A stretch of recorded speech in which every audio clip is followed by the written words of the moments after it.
All right, you are Robert Isaiah Paredes? Yes, ma'am. And Mr. Paredes is on probation in cause numbers 16-24053, that one for prohibited weapon possession, 20-35328 for aggravated assault causing serious bodily injury, and 20-35329, also aggravated assault causing serious bodily injury. Was in court previously, entered pleas of true to counts 1, 2, 3, and 6. I've received an updated pre-sentence report. Have you both had an opportunity to review that report? Yes, Your Honor. Yes, Judge. Any additions or corrections? Nothing with that. Any testimony with regard to any of the other allegations? Mr. Smith? Judge, we have Jefferson here for. I'm sorry, I can't hear you. We had the probation officer here. If you'd like to hear from him, I believe that, yes, I did address. Attention shifts to Petty's probation record and I compliance. have what he put in here. The court discusses I'm missed asking if there's alcohol any and drug witnesses, screenings if on you multiple wanted to dates: on any June testimony 18th, for the June counts that were 25th, not July led 2nd, true to or July not. 5th, and July 21st. He failed to show for each one. The probation officer notes that Petty's has only completed part of his community service, 169 out of 300 hours. His last recorded work was in April, months prior. While the numbers are factual, the officer also emphasizes that PDs maintained Mr. proper Patton, if you'll please decor raise your and right hand, do behavior you swear when affirm the supervised testimony you're going to directly. give in this hearing will be the truth, the whole truth, and nothing but the truth? I do. Thank you, sir. Go ahead. Mr. Paredes was ordered to perform community service, and has he completed all of that and provided verification to the probation department? He is not, no. And did he appear for alcohol or drug screening on June 18th, June 25th, July 2nd, July 5th, July 21st, 2025? What were those dates again? June 18th, June 25th, July 2nd, July 5th, July 21st, 2025. So June the 18th, he did not show. June the 25th, he did not show. July 5th, he did not show. And July 21st, he did not show. That's what it's. I guess I want to know with regard to community service. The discussion deepens with questions about the structure of his community service across multiple cases. The court confirms that hours completed in one case are credited toward the others. This procedural detail may seem minor, but it underscores how the system tries to balance fairness and efficiency. PD supervision history is explored, revealing different supervising officers over the years, including one who went on maternity leave. The court confirms there are no mental health assessments beyond general notes of depression. Should the procedural credit for community service significantly impact sentencing? Shouldn't the community service be concurrent in all three of the cases? In other words, the community service that he's done in one case should transfer and be credited against community service required in the other cases? It is, yes, you're correct. So he would have 169 hours in each of the three cases. Yes. Correct? Is that right? Yes. And is that so even though he was already on probation on one and then we gave him probation on two after that? It is typically how we do that, Your Honor. We typically will give them credit for community supervision on any of the cases they're doing for us, regardless of when they started supervision. Community service. Yes. Yeah. Sorry. May I proceed, John? Yeah. How long have you supervised, Mr. Patton? So I'm a unit supervisor at our department. I've seen Mr. Paredes on numerous occasions for administrative hearings, case staffings, and when I've held down a caseload when we've been in between. Petty's speaks openly about his mental health struggles. He shares a deeply personal account, being shot in the neck and arm, PTSD, depression, and bipolar symptoms. He candidly admits that these struggles have affected his ability to comply with probation requirements. Jail time, he says, has been a wake-up call, making him realize the seriousness of his choices. He also admits that past counseling recommendations, including mental health services, were ignored because of stigma. Should personal trauma and mental health struggles influence sentencing in violent cases? Again, would there be anything about Mr. Paredes that would cause concern to continue to supervise him as far as his demeanor and decorum and attitude towards the probation department or personnel? Hypothetically, no, not concerning those items. Who was his supervising officer? His supervising officer was Alexandra Ariano. Ms. Ariano went out on maternity leave and elected to stay home with her child. And so we've since filled that vacancy with a new officer. But she was the one that was, I guess, directly supervising. That is correct, yes, sir. You have access to her records, is that right? I do, yes, sir. Is there any indications in there about some type of mental health referral, anything of that nature? No, sir, there's not. Not that I've come across. And nothing in the records that indicate that there's ever been any type of mental health assessment or mental health recommendation for Mr. Paredes, particularly not for schizophrenia or anything like that, but perhaps depression or? Not that I've come across, no, sir. That's what it is. No further questions. All right. So, Mr. Paredes, it shows here in this updated pre-sentence report that one of the things you told Mr. Patton was that you had been on probation since you were 18 and you just couldn't do it anymore. Yes, ma'am. That's true. And then you said, I'll take a safe P. I feel like prison's going to make me worse and blah, blah, blah, but I feel safe P is the best thing for you. So tell me what you're asking for and tell me why. Well, at the time when I told him that I couldn't take probation anymore, that was one of the times where I was just feeling real down and depressed, from everything that's going on in the past, with me being shot and stuff like that. I was shot in my neck and my arm, so since then I've been having real bad PTSD, real bad depression, bipolarness. So, there's some days where I'm good, some days I'm not, some days I wake up on the wrong side of the bed from having nightmares, and some days I'm just as happy as I can be. So from that point on, at this point, I know since being in jail now, this isn't what I want because it's just hurting my family, hurting my daughter, and being around the people that's around me, being around murderers and rapists and aggravated robberies and all that. It's just a bad environment for me, and it puts me in a bad mood. Puts me, in a bad mindset, I guess you can say. And I did speak with the counselor I had that they assigned me for probation, and I did tell her those things, and they did recommend MHMR, but I never. The questioning shifts to the aggravated assault incident. Petey's claims he went to meet two women for sexual purposes, but was set up in a parking lot, leading to a shootout. Court records contradict his story, raising doubts about his true intentions. This moment highlights the tension between personal narrative and legal evidence. Do you believe Petty's explanation, or does the evidence suggest otherwise? It's in a game, and it isn't a joke, and but I do need help mentally. I was prescribed Zoloft the last time I was in here due to my PTSD, but I never took it. Because I heard really bad things about it. But now I'm starting to realize maybe I should be on Zoloft just to control the urge of smoking weed and that kind of behavior. I could ask him a few questions, Ron. Sure.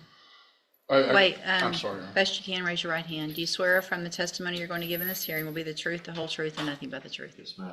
Go ahead. Explain those facial tattoos to the judge. This tattoo right here is my daughter's birthday, 11/14/2017, and this is 9/16/22 is the day my cousin killed himself. He shot himself in the head. This was right after my uncle had passed of cancer, and my cousin who just passed away, his dad, my other uncle, had just passed due to cancer as well. That's why I turned. Prosecutors argue that Petey's concern for safety is only a recent claim, now that prison seems inevitable. Jail reports reveal repeated disobedience, like refusing orders in the shower, reflecting a lack of respect for authority. The defense counters, emphasizing his mental health struggles and personal trauma. This sets up the classic courtroom conflict: accountability versus compassion. The judge must weigh repeated violations against genuine personal struggles. Good job, even if it's working at Whataburger. What was your last job? Shipley's Donuts was my last job to maintain because I got laid off. I was with Bechtel. I was a carpenter for Bechtel for about 1.5 years. At the LNG plant? Yes, sir. LNG terminal? Yes, sir. What were you out? You were a carpenter? Yes, sir. Scaffold builder? What were you? We were doing woodwork, building decks and Okay. carports and lunch tents and that nature. And as far as being shot, that actually, I know the court, in looking at his criminal history, these are serious cases as far as the aggravated assault, serious bodily injury. You were actually shot during that interchange, is that Yes, right, sir. by the other people? Yes, sir. And you had returned fire? Yes, sir. That's not I what, understand, Your Honor, but it's not, I don't want the court to think, He- I'm just looking at it, and I'm not trying my to. understanding from the version in the pre-sentence report previously, and I didn't represent him. my recollection of it actually, because it's not good when I remember you. The fact that you were already on probation for a felony, Right. and then you came in and you admitted that you went there to shoot, you went there to go shoot Christy, but, which is your child's mother, right? That's not true? No? So did you mean to go shoot the two girls that got shot, Alexis and Taylor? No, ma'am. Who'd you mean to shoot? I didn't go there to shoot anybody. I think as he explained it to me, he was going there to meet for sexual purposes, the two girls, and when he got there, he was set up in the parking lot, and then by other people there, by people who were gonna rob him, and in the course of that, there was a gunfight, but he wasn't going there to shoot anybody. All right, well, that's, He was again- going there for an illegal purpose, that goes against everything that was said and everything that he agreed to back then, because, That's correct, Judge. We were getting ready for trial on this case. Yes. He was the aggressor. He was the one that fired first, and had he been a better shot, Alexis and or Taylor might Sure. have been killed, but he was there to go kill Christie. I didn't represent him on Okay. that, so I don't know. all right. Anything else? All right, Mr. Smith, argument? Judge, I would agree with the probation that I believe The judge details PD's long probation history, dating back to age 18. Multiple chances to correct his behavior have been given over the years, while his mental health challenges are acknowledged. The repeated failures to follow court orders leave very little room for further leniency. The tension is tangible. As the courtroom witnesses the culmination of years of repeated missteps, at what point do repeated violations outweigh mitigating circumstances like trauma or mental health issues? he says, man, fuck you. He has zero respect for authority or doing what's right, what he's supposed to do. I think prison term is appropriate in this case. The PTSD excuse is weak. He was the aggressor in the initial contact, and you can't claim that, well, I feel bad because I got shot by somebody who was defending two other women. So I would ask for pen time in this case. Anything else, Mr. Kimler? Well, it's difficult for me to address always with these jail incident reports without having the opportunity to cross-examine the person that made the allegations. So I don't know. I would ask the court to consider the fact that that's not subject to, those allegations aren't subject to the rigors of cross-examination. But I think that on Mr. Brady's behalf, struggling with depression is a serious matter, and I know, and I respect Mr. Smith's looking at this as a way somebody just volitionally, or somebody just deciding to be stubborn and self-centered and not complying, but depression is a serious problem. He has struggled with that. I think that's indicated by the limited mental history that we have. There is no new offense allegations in this. These are administrative violations. Of course, those are important, especially reporting. But because of the seriousness of these cases, I would ask that the court give him at least one more chance with the aid of mental health, maybe safety, but also as a follow-up if he gets out, to follow up with Spindletop, to address not only any substance abuse problems, but any underlying mental health issues that may contribute to the substance abuse and just his ability to comply and just to continue on probation. All right, thank you, Mr. Kimler. So, Mr. Paredes, the thing is, you've been given exactly what Mr. Kimler is asking for. You've already been given that. You said it yourself. They recommended Spindletop. They recommended medications. You made conscious decisions not to follow through with what they knew was best for you, which is part of your probation. Everything that they say you should do is a court order.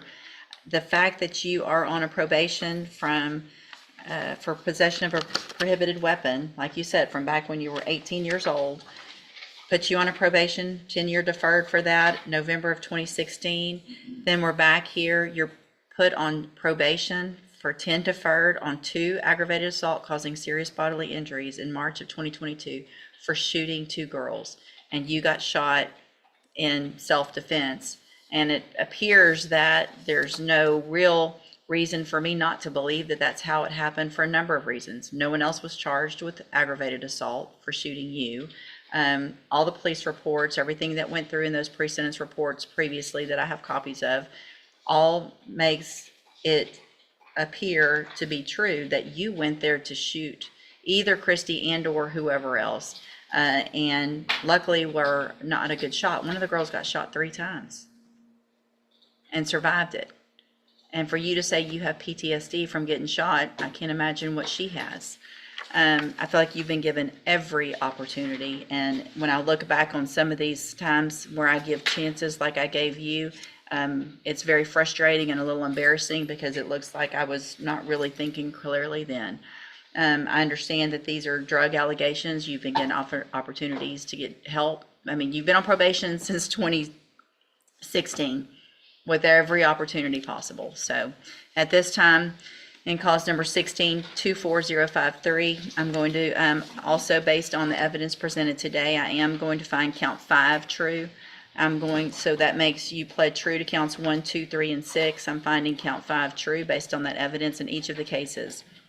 Find sufficient evidence in that case to find you guilty, and at this time find you guilty of possession of a prohibited weapon. Sentence you to a term of 7 years in the institutional division of the Texas Department of Corrections.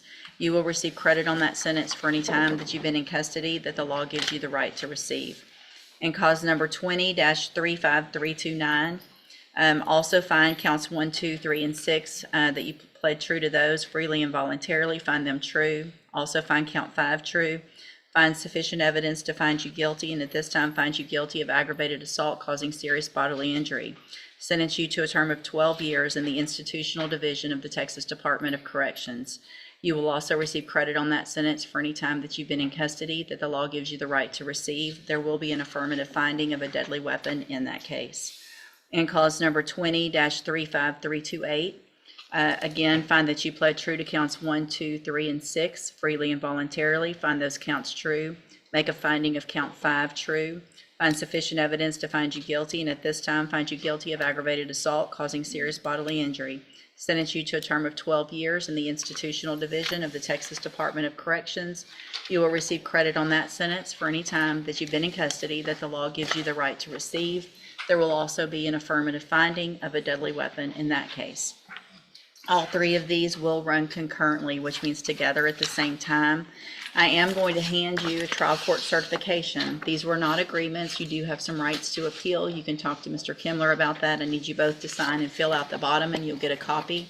I'm also handing you a written admonishment regarding your ineligibility to possess a firearm or ammunition. Because of the judgments entered against you, you're ineligible under Texas law to possess a firearm or ammunition. Possession of a firearm or ammunition could lead to charges against you. Firearm is a legal term, and you should read the written admonishment I provide. In conclusion, this case illustrates the balance between accountability and compassion. PD's mental health struggles and traumatic past were considered, but repeated violations and failure to utilize offered support led to significant prison sentences. For viewers, this case is a cautionary tale. Second chances depend on active participation, and serious criminal actions have lasting consequences.